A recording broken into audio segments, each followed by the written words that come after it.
Hello everyone, I'm Sania Sadaf and welcome to the first video in my brand new YouTube series where we break down everything you need to know to pass the AWS Certified Developer Associates exam.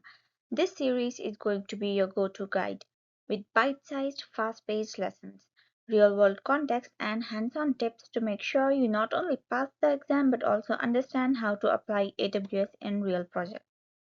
So, if you're a developer aiming to boost your cloud credentials, you're in the right place. Let's dive in. Why should you take this certification? The AWS Developer Associate certification is a great milestone in any cloud journey. Why?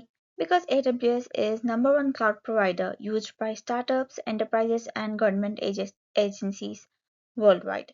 Developer roles increasingly require AWS knowledge, and this certification proves that you can build, deploy, and manage cloud native applications using real AWS services like Lambda, S3, DynamoDB, and more.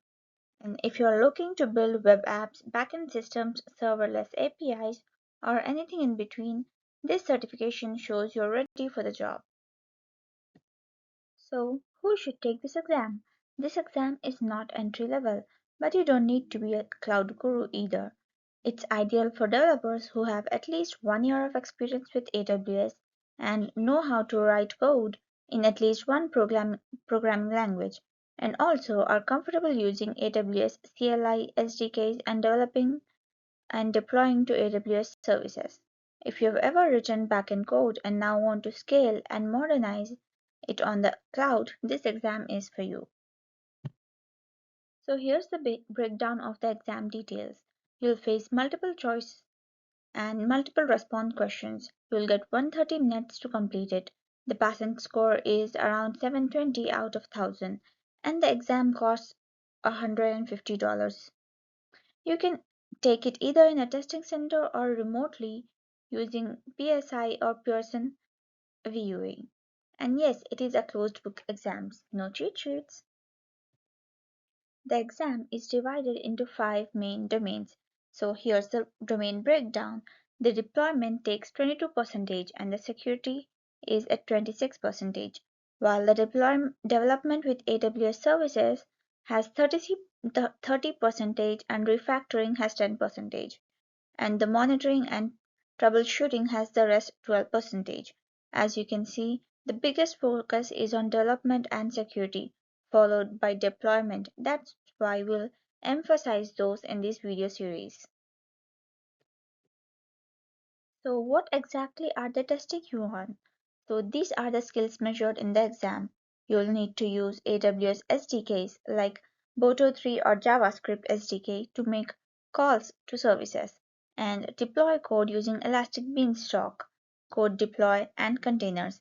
Also manage permissions and access using IAM, STS and Cognito, and monitor app health using CloudWatch logs, metrics, and X-ray, and also interact with services like S3, DynamoDB, SNS, and SQS from your code. In other words, this is very hands-on and developer focused. So how would you prepare for the exam? Here are some trusted resources to prepare. Start with the AWS Skill Builder. It has a free learning platform, and read official AWS white papers, especially on security and well-architectured framework. Do labs on Quick Labs, Cloud Academy, and even the AWS free trial. Use practice exams from Tutorials Dojo and WizLabs, and absolutely read the FAQs of key services like Lambda, S3, and DynamoDB. They often contain exam answers. Now here are some quick tips from me. Don't just memorize the services, learn how and when to use them. Focus on use cases. Spend time doing hands-on labs with Lambda, API Gateway, DynamoDB, and S3. Practice writing and testing code that interacts with AWS services like SDKs. Understand how to debug, monitor, and trace applications using CloudWatch and X-Ray. And above all, never hardcore credentials. Use IAM, roles, and environment variables. If you follow this approach, you're not only going to pass, you will be job ready. This is the first video. In the next one, we'll get hands-on and talk about how to deploy applications on AWS using services like Elastic Beanstalk, Code Deploy, and ECS. Thank you for watching. This is Sania Sadaf, and I'll see you in the next one.